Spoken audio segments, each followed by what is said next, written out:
what is going to be important to get new capabilities for the future. Now, the last portion of the green, which is the rest of 6.2, is really about doing the innovation, the invention that has to happen, which may be outside the realm of anything that we really are looking at today as a requirement or a potential requirement. So we need to focus that, and then the orange or the pink or whatever color it shows up on the slide is the three different parts there of that are the 6.1 program. And what we're going to be doing with the 6.1 program is very similarly to what we did for the dark blue here on the 6.3. We are going to be looking at setting up a set of problems that are prioritized by the Army leadership and a set of challenges for that 6.1 community to be working as we go forward. And that will be then a prioritized strategy for what we invest and how we invest, not only the money, but the time and talents of our workforce and of all of you, whether it's industry or whether it's in universities. What are you contributing to that, and how are we going to achieve those goals? That's part of what we're trying to look for as we go forward this year. Now, my plan is to have kind of all of this by the end of this year.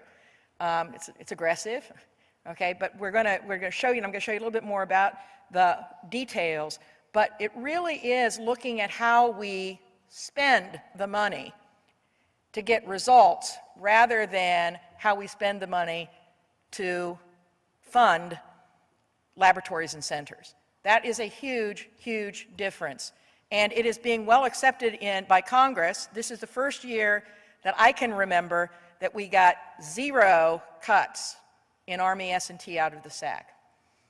All right, and we only got 1 cut, okay, which was one of those that was not for cause, but rather they just had to find money someplace in Army S&T in the 12 budget. That's a good sign. Now we're going to have to deliver on this if we can keep their confidence and their trust. Next chart.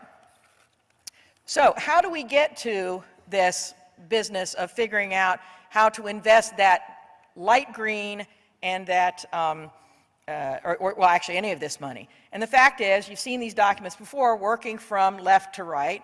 You know, the 21st century defense strategy.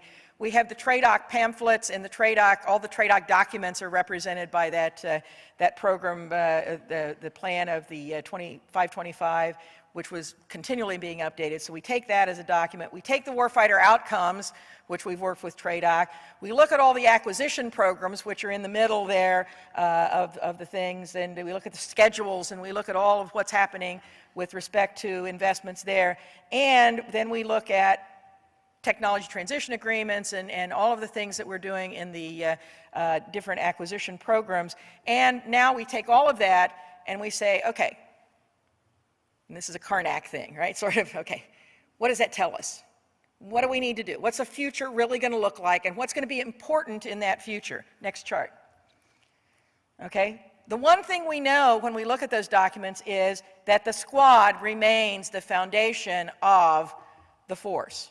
It's the cornerstone of all units, and therefore that is what we will continue to focus on. So we're going to stay on that focus. That's my message to you. We're going to stay on that focus. Next chart.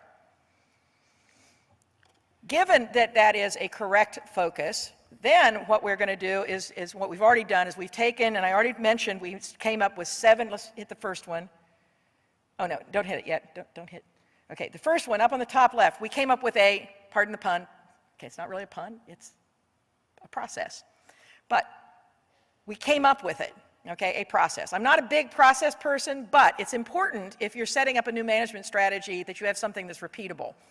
So what we did is we got about 100 people together across the entire entire community.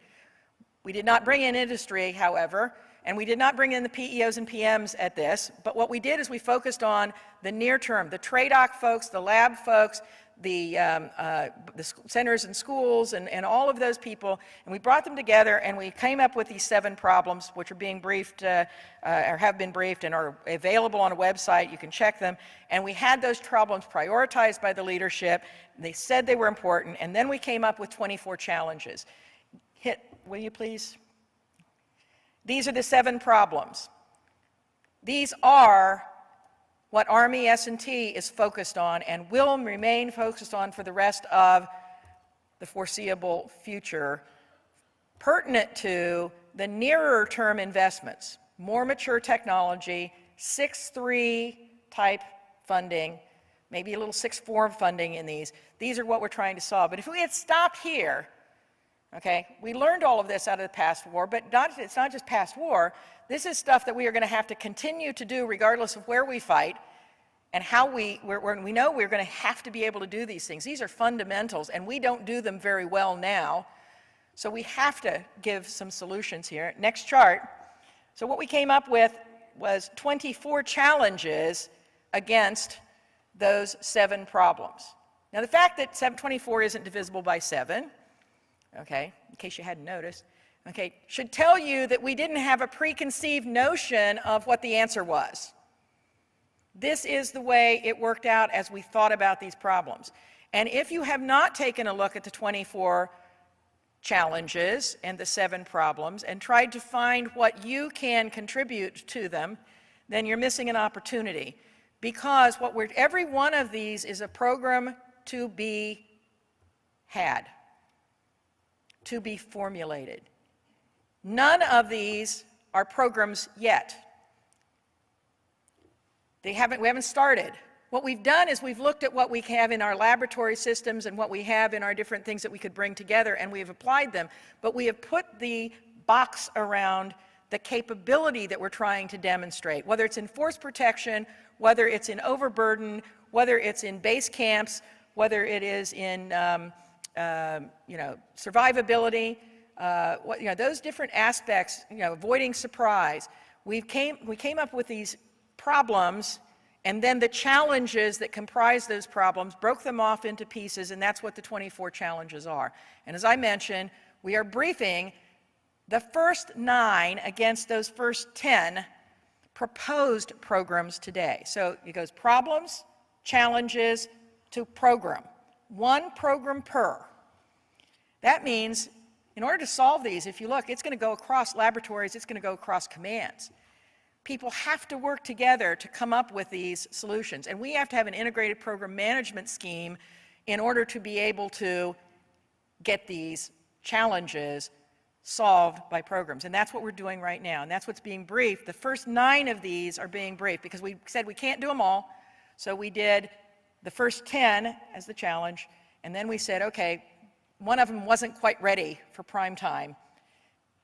We are continuing to work on it, and we are continuing to work on developing a program for each of the remaining 15. So what does that mean? All right, next.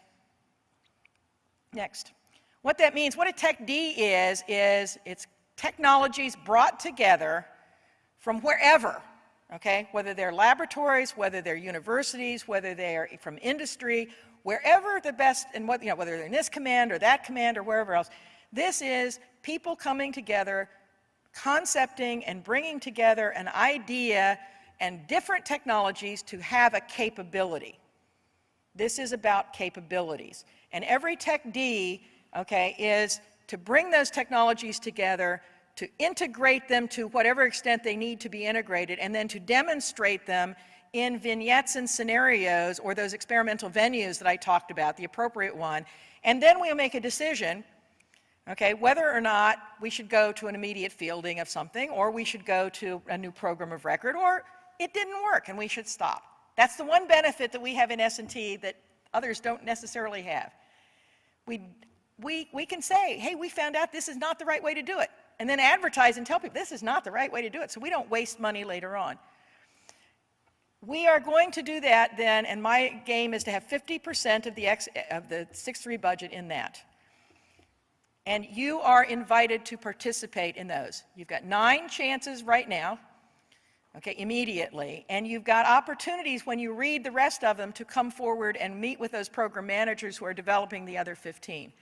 If you have already looked at this and applied for the rapid innovation funding, what I'm here to tell you is that we have over 1,000 proposals against the first 10 challenges. We have looked at them, we have scored them, we have metered them against what these challenges are supposed to do, what these programs are supposed to do, and we will be putting out within the next month or so, maybe 2 months, the responses back to tell you that for those of you who we want to have full proposals and then award the Rapid Innovation Funds, you should be getting a letter from us shortly. OSD is releasing the Rapid Innovation Funds to us finally. That's good news.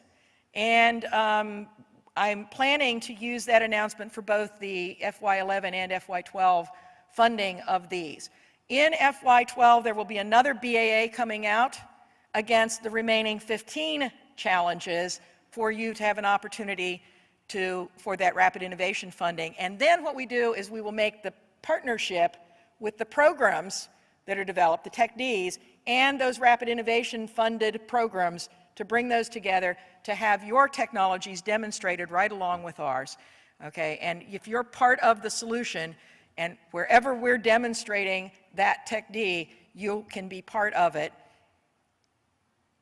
and that's a new idea. So the dialogue with industry that's going on as we speak is talking about the first 9, and there will be another opportunity because we're briefing each one of them twice. Next chart. Now, my boss is coming later on and going to be talking about the acquisition world in general. Here's my take of what she's asked me to look at with respect to what does it mean as we go into a more constrained environment in the next few years. If you take this kind of a simplistic approach and you look at the acquisition programs of record we have now, and you look at the 525, which takes us for the world vision between 2020 and 2028, okay, or 2016 and 2028, and then you tack in all of sort of the possible changes that we're looking at with a little more guidance. You could take that blue arrow and you could kind of map it across and say, hey, if we did all of those programs, we'd have some kind of a capability that's represented by the black bracket there. Army S&T is currently doing programs that support programs of record, and we are also doing programs that are new capability enablers. Next chart. So what Ms. Xu has asked is, what happens as that arrow comes down, which it will, for the acquisition programs and flattens out? What happens to that, and what should we do in S&T? One of the temptations would be to take the slope of S&T investment down as well in parallel. The indications we're getting from everybody is that's probably not a good idea, because you've got to be ready for this uncertain future. We've got to be prepared. We've got to do the forecasting, and probably we should be inventing and innovating to get better capabilities when the acquisition world comes back and we have more money back in the acquisition world. We need perhaps different programs. Therefore, we're going to need different requirements. Therefore, we are going to need different technologies, and the goal would not to be getting back the same capability or less than we would have with today's programs, but to use the S&T as a bridging strategy, to use the S&T to have more up in that, during this time, up in that new capability enhancers or enablers work, so that when we are ready and working in partnership with TRADOC, we can start writing those requirements, they can start writing those requirements, we can show them what we can demonstrate, and in the end, we may be able to have more capability than even the capability we would have if we executed all of those programs in the acquisition world today. Now, we're working on that, and that's what, in part, that 6.2 and that other part of light green part or light blue part of 6.3 is about. And we're going to get to that by having more interactive workshops of identifying specifically what are those top priority bridging technologies. And that's coming up, and we're going to work on it, and you should see things out there within the next 4 or 5 months where you can participate with us on that. Next chart. So what I've told you is that we're going to get PM and PEO needs. We're going to define a set of challenges or programs that need to be there to meet the highest priority for those existing, and we're going to be identifying the bridging technologies and the strategies where we're going to get to that new capability and define a set of programs to meet them. And finally, we are going to do something similar to what we did on TechDs to get a set of priorities and a set of challenges for the 6-1 programs. Next chart. And so you can see all of these. We've completed actions for the gaps. We do need to do engagements now. We're going to be doing that with workshops. That's coming up, and that's what I'm going to have to tell you next October when I see you, is where we've gone with those. Next chart. So in summary, we're adapting and changing the business model and the management processes and the management oversight and the engagement strategies for Army S&T. We're aligning our strategic plan to budget processes, and we're going to, because you must, get a top-down look at deciding what we're going to invest in instead of simply taking those things that bubble up. And we're going to identify critical problems, critical challenges, and then we're going to build programs around those and have as much engagement as we possibly can in order to be able to increase our technology-enabled capabilities for the future.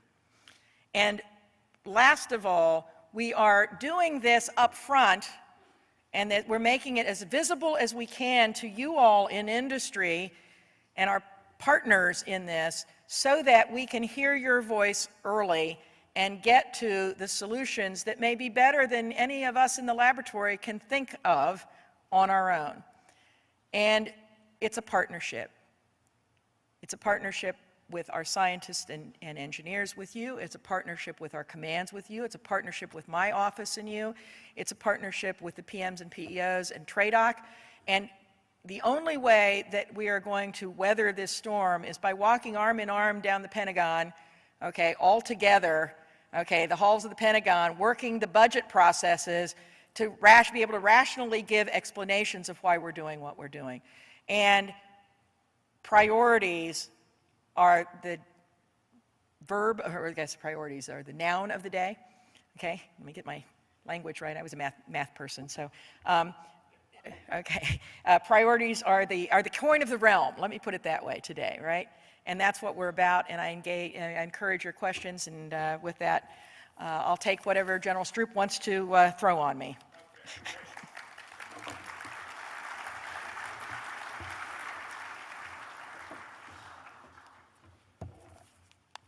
Dr. Freeman is going to answer questions. We got 14 questions. I'm going to let her put her executive talent together, select 2 of them, and then we're going to ask you to take a break. She'll be available to dialogue with you individually during the whole conference. The break's necessary because we've got to get organized for the next panel, which Dr. Freeman will be chair of. It'll be an opportunity for participation with representatives from industry to dialogue with you in the audience, and with her as a panel chairman and a moderator we're going to have from Textron about industry's view of the S&T priorities. So without any type of Johnny Carson thing, you please select 2, and then I'll pull the plug and you'll disappear. All right.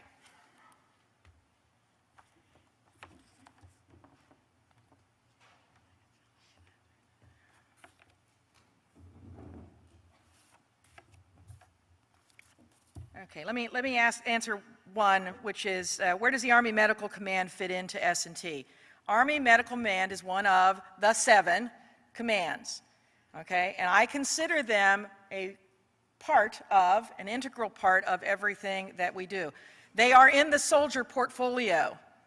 All of their efforts and their programs are in the soldier portfolio because that is where the impact of everything they do, all the combat casualty care, all of the traumatic brain injury research and everything we do. So that's a quick answer to that. Let me summarize a couple of these. I'm not going to answer a specific question, but there are questions about what's happening in the research and development world. And as we, everybody talks about and thinks about next rounds of BRAC and what's going to close and what's going to, stay open. And I'm going to put it on the line now. There's the thing in the Decker-Wagner about what are you going to do with RDECOM, and then there's things about other organizations. What are you going to do with that organization? The answer is I don't know. I'm serious. I really do not know how each command and how every organization is going to be organized. What I'm trying to do is to set up a structure that works regardless of what the actual organizational constructs are. That organizational, that focus on priorities, focus on problems, get the people wherever they are to work the problems with the talent from wherever they come from in the right rooms. They don't have to be in the same structure. So I'm actually structure and organizational structure agnostic, all right? What I'm interested in is keeping a vital laboratory system, giving the structure and the expectations and the ability to focus on priorities and work in partnerships to get answers to those that will give the Army soldier and small combat units the capabilities they need when they need them and where they need them. So we're going to watch all of that unfold, and I'm going to tell you, I'm here watching it unfold. I don't have a crystal ball. It's hard work. So you're just going to have to wait and see, like I'm going to have to wait and see. The main thing is how we behave. And if we behave in such a way that we are totally committed to priorities, we are totally committed to executing programs and be focused on the results of those efforts and those programs, and totally focused on being together and in sync in partnership, I think that's where we win the bill. So hopefully that helps answer several of these. Thanks. Thank you. Well, Dr. Marilyn, that was a wonderful tour de force of what you promised the last time we were together here in Fort Lauderdale and what you have continued to roll out.